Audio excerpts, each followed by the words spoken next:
Caminhar no amanhecer, ter passos firmes é bem melhor do que correr. Ouvir a voz do coração.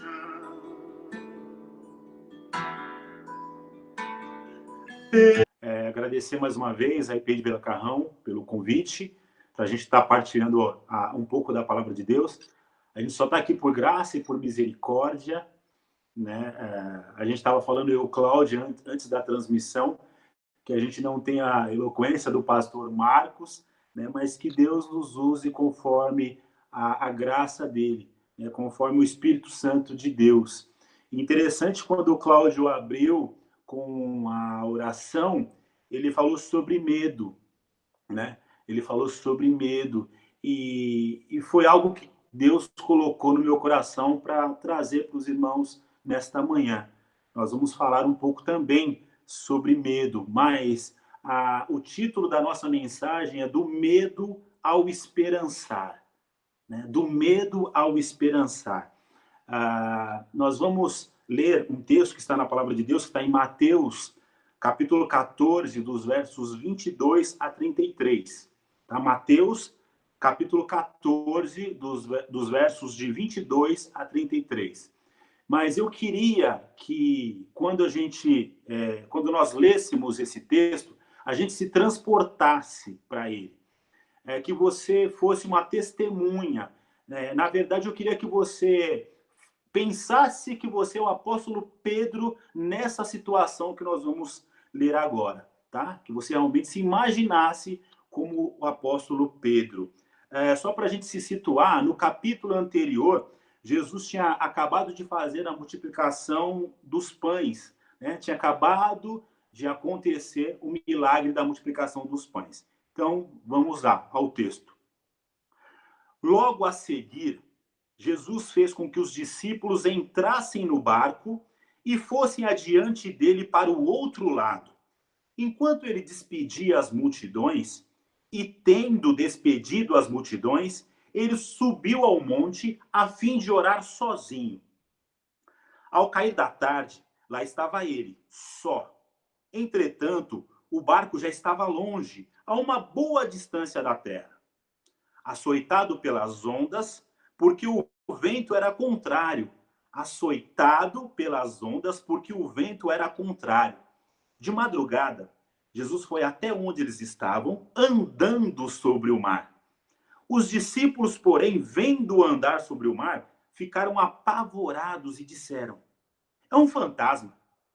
E tomados de medo, gritaram. Mas Jesus imediatamente lhes disse: coragem, sou eu. Coragem, sou eu. Não tenham medo. Então Pedro disse: se é o Senhor mesmo, mande que eu vá até aí, andando sobre as águas. Jesus disse: venha. E Pedro, descendo do barco, andou sobre as águas e foi até Jesus. Reparando, porém, na força do vento, teve medo. Reparando, porém, na força do vento, teve medo e, começando a afundar, gritou: salva-me, Senhor! E prontamente, Jesus, estendendo a mão, o segurou e disse: homem de pequena fé, por que duvidou? Subindo ambos para o barco, e o vento cessou, e os que estavam no barco o adoraram, dizendo: verdadeiramente o Senhor é o Filho de Deus. Palavras do Senhor. Nesta manhã, nós queremos abordar 4 pontos. 4 pontos. Mas eu não vou me alongar muito, não. Tá? Então, o primeiro ponto que eu queria falar com os irmãos é sobre o medo. Os discípulos tiveram medo. Né? Eu sempre, quando vou falar para uma igreja, eu gosto sempre de dar um Google nas palavras. Eu tenho esse costume. E o que é medo? Vamos lá. O medo é um substantivo masculino que, na psicologia, é um estado afetivo suscitado pela consciência do perigo ou que, ao contrário, suscita essa consciência. Medo ao se sentir ameaçado. É um temor, é uma ansiedade irracional ou fundamentada, um receio. No texto que lemos, ele é posterior, como eu falei, ao evento miraculoso da multiplicação dos pães, e os discípulos já tinham presenciado inúmeros milagres, né, que Jesus já tinha feito. Repare bem, Jesus já tinha curado vários enfermos, expulsado demônios, paralíticos voltam a andar, ele cura a sogra de Pedro, a ressurreição da filha do chefe da sinagoga, cegos voltam a enxergar, etc, etc, etc. Vários milagres os discípulos já tinham acompanhado Jesus fazendo, né? Mas assim, irmãos, como os discípulos, eu tenho certeza que nós podemos enumerar os vários milagres que já vivemos, né? Vários milagres que já testemunhamos, né? Puxe aí na memória. Você pode puxar na sua memória e lembrar de, na sua caminhada, quantos milagres você já presenciou? Mas engraçado, se eu posso falar dessa maneira, mesmo diante de tantos milagres vistos e vividos, isto não nos impede de passarmos por provas, os medos e também as dúvidas da vida cotidiana. Jesus, ele nos advertiu que neste mundo seríamos cercados por aflições, mas ele também nos disse para irmos com ele, né, até ele, com as nossas dúvidas, né, com as nossas súplicas, porque ele cuidaria de nós e tem cuidado. Né? E todos que estivessem cansados e sobrecarregados viessem até ele, que ele os aliviaria. No texto, Jesus pede que os discípulos peguem o barco para ir em direção a Betsaida, né, para a terra firme. Mas acontece que antes da calmaria veio o vento forte, o vento contrário, provando que a nossa vida nunca será apenas de calmaria. Né? Passamos e passaremos por várias situações adversas.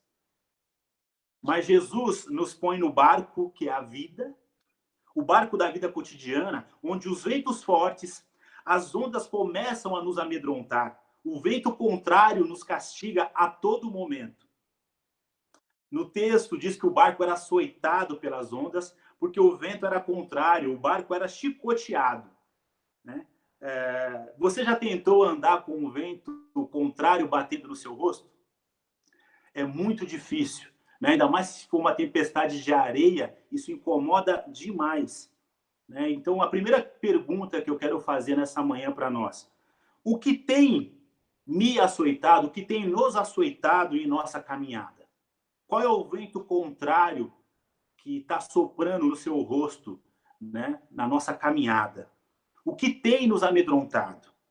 Será que são as ondas de uma doença? Ou as ondas do desemprego? As ondas de uma pandemia? As ondas da violência? As ondas da incerteza do futuro? As ondas da dúvida? Né? As ondas pela falta de fé, pela nossa falta de fé? Ou todas as alternativas que eu acabei de citar? Interessante, irmãos, eu estava até conversando com a minha mãe esses dias, né? Que o medo sem o devido controle nos gera desespero e paralisia. O medo sem o devido controle nos gera desespero e paralisia. Eu vi uma frase bem interessante que eu queria compartilhar com os irmãos.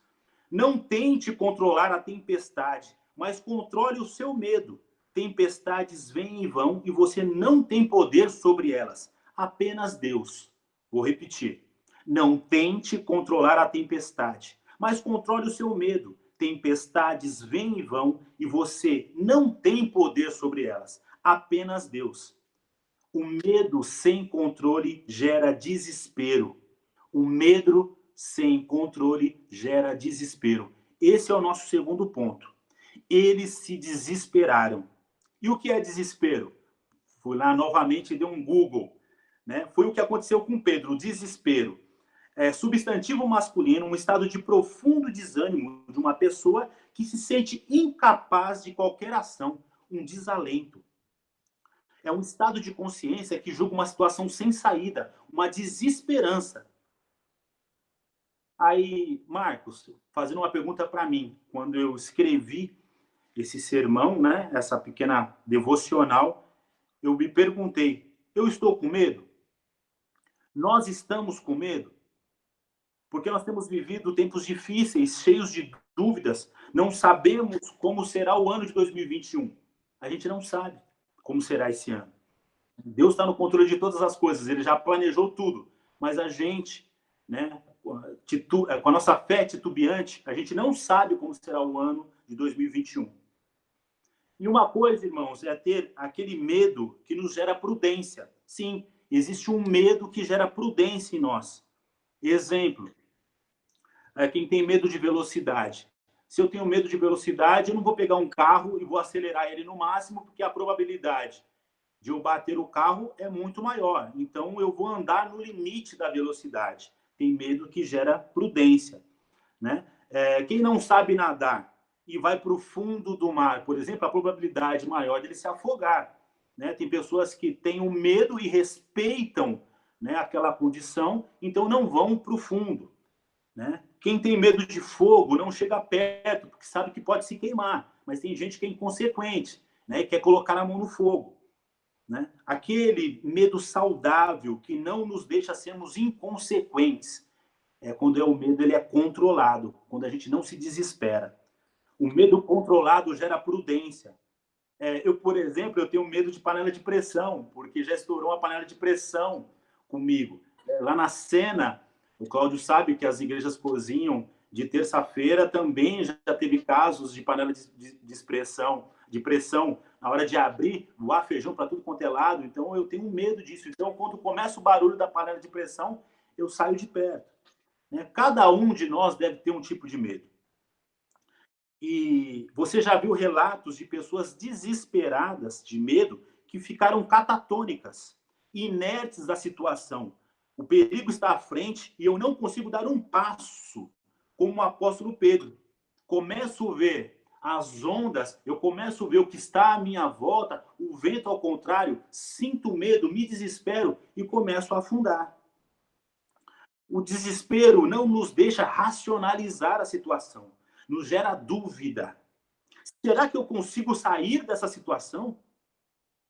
Será que há saída? Mas sempre tem um mas em tudo isso que eu estou falando. Porque se nós sabemos que Jesus está no nosso meio, que ele irá ao nosso encontro, e que está no controle de todas as coisas, e que ele nos colocou neste barco que é a vida, por que nós nos desesperamos? Por que nós duvidamos? Nós ficamos assim, será que é Jesus mesmo? Como disse Pedro. Ou por que Deus permite que eu passe por tantas coisas? Por que não poderíamos atravessar até a outra margem sem o vento contrário, sem as ondas açoitando o barco? Por que eu preciso passar por tribulações? Por que, Senhor? Por quê?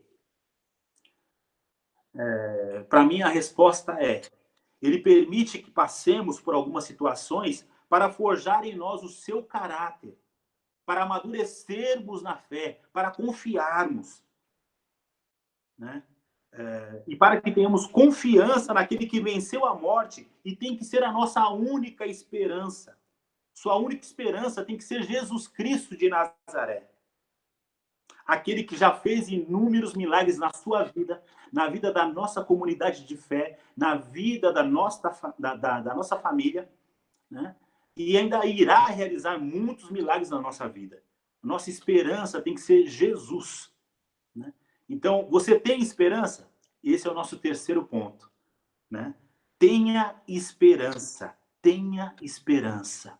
E o que é esperança?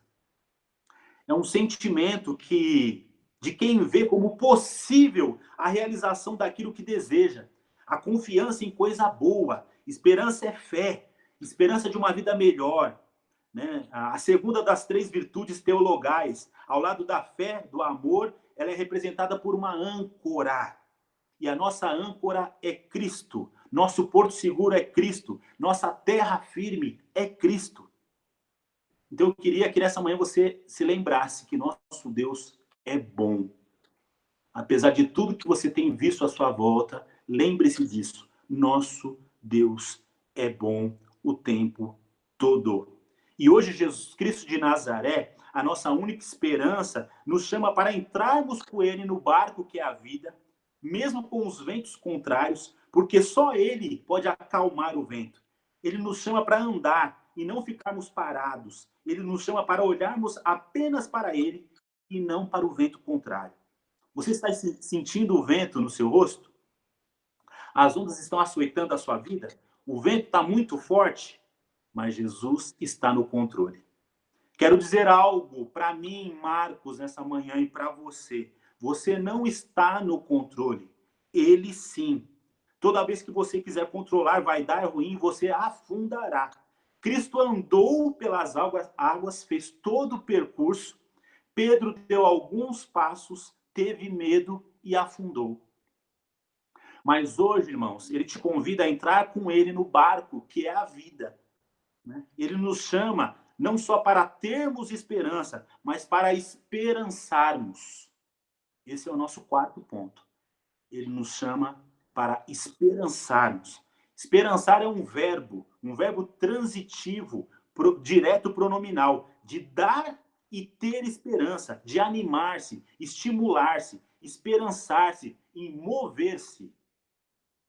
Esperançar é a ação da esperança, sendo os pequenos cristos para o mar revolto que é o mundo, para assim tocarmos em vidas com o nosso amor, em dividirmos o nosso pão com os famintos, dividirmos o pão da vida que é Jesus Cristo de Nazaré.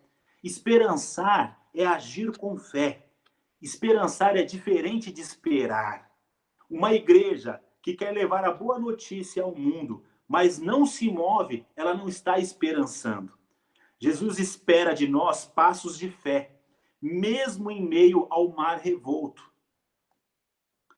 Durante décadas, irmãos, nós ficamos nos bancos das igrejas esperando que algo acontecesse. Fechamos as portas dos templos, enquanto a boa notícia nos mandava ir e indo por todo mundo, pregando a boa notícia a quem necessita, invadindo as portas do inferno, porque ela não prevalecerá contra a igreja. E a gente fez ao contrário, nós fechamos as portas da igreja. No texto fala que as portas do inferno não prevalecerão. Então, subentende que a gente tem que invadir a porta do inferno. Esperançar é isso. É uma igreja que vai de encontro ao perdido. Aquela frase que eu espero no Senhor, mas não sai do lugar, aí fica difícil. Quem quer um emprego melhor e não sai para procurar, não conseguirá. Quem quer economizar, mas gasta todo o seu dinheiro, não vai conseguir guardar dinheiro. Quem quer as bênçãos de Deus e não tem um mínimo relacionamento com Ele, não vai conseguir. Quem quer uma igreja viva, mas não vive a igreja, é muito complicado. Esperar e ficar parado até que algo aconteça. Só que nada acontece. É diferente de esperançar. Porque esperançar é se mover, esperançar é pregar o evangelho, é orar, é jejuar, é ler a palavra de Deus, é ajudar os enfermos e os necessitados. Esperançar é ajudar principalmente os seus irmãos na fé. Esperançar é chorar com os que choram. Esperançar é denunciar a injustiça. Esperançar é confrontar com amor. Esperançar é me colocar à disposição. Eis-me aqui, envia-me a mim. Esperançar é ofertar, esperançar é amar. Esperançar é, nesse momento de pandemia, cuidar da sua família. Esperançar é ser prudente. Esperançar é saber a hora de agir e a hora de esperar. Pedro é a prova viva que tem horas que é melhor ficar dentro do barco e esperar, porque Cristo sempre irá ao nosso encontro. Então, hoje, queridos irmãos, Cristo quer nos enviar ao barco, né? Ele já nos colocou no barco que é a vida. Ele quer te pegar pela mão, para que eu e você não afundemos. E também que assim nós possamos ajudar outros a não afundar. As pessoas estão olhando para nós. Elas não querem mais apenas ouvir as nossas falas de piedade, mas elas querem ver as ações piedosas dos discípulos de Cristo. Mas quero falar algo aos irmãos. Se você afundar, grite por socorro. Ele te ajuda a entrar novamente no barco. Ele te direcionará para a terra firme. Ele entrará com você no barco. porque as misericórdias dele se renovam a cada manhã sobre as nossas vidas e todos os dias nós temos a oportunidade do recomeço. Então é isso. Você pode ter medo, mas seja prudente. Não se desespere. Cristo está no controle. Ele é a esperança e o esperançar. E todos nós, irmãos, todos nós, somos como o apóstolo Pedro. Ora crendo, ora duvidando, mas a compaixão e o livramento do Senhor estarão conosco mesmo assim. Todos nós somos como Pedro, ora crendo, ora duvidando, mas a compaixão e o livramento do Senhor estarão conosco mesmo assim. Na Missão Sena, que os irmãos sabem que eu trabalho, no início da pandemia, nós tivemos um grande medo. Como que nós vamos conseguir atender as pessoas que nós trabalhamos? Como que vai ser a vida das travestis que nós evangelizamos? Não vamos fazer acampamento esse ano? Né? Como que vai ser aí o trabalho com as profissionais do sexo, com as garotas de programa? E as crianças do futebol, a creche, como que vai ser? Nós tivemos medo. Mas ao decorrer desse período de pandemia, Cristo foi a nossa esperança. Ele mostrou as áreas que nós poderíamos atuar. Então, nós demos alguns passos para trás para avançar no futuro. Ele foi a nossa esperança. E aí começamos um trabalho emergencial atendendo a todos os dias pessoas com alimentação, pessoas com cesta básica, né? Tendo um relacionamento com eles. E Cristo nos moveu para esperançarmos. A nossa fazenda está passando por um período de reforma, está ficando algo maravilhoso. Não nos faltou nada, aliás, sobejou. Veio várias ofertas que nós pudemos dividir com outras instituições que estavam passando necessidade, porque nós confiamos. Tivemos medo, não nos desesperamos. Cristo foi a nossa esperança e o nosso esperançar. Então é isso que eu quero deixar com os irmãos nessa manhã. Você pode ter medo, não se desespere, né? Não se desespere. A sua esperança é Cristo, tá? Mas mesmo quando a sua esperança é Cristo, você tem que se mover. Você tem que esperançar. Você tem que ir de encontro, né? Aquilo que Deus tem nos mostrado. Ir de encontro ao centro da sua vontade. A anunciar Jesus Cristo de Nazaré às pessoas. A cuidar dos seus. A ser uma pessoa que participe da sua comunidade de fé, né? Pessoa que ajude a pessoas a entrarem no barco. Ser âncora, ser suporte para as pessoas. Né? Então é isso. Essa é a nossa mensagem desta manhã. Que você seja o esperançar. Que a IPI de Vila Carrão seja o esperançar para esse bairro, né, que ela está inserida. É isso. Em nome de Jesus, que você seja abençoado por esta palavra, que assim Deus nos mova a cada dia, esperançando. Amém. Receber no caminho os sons do divino,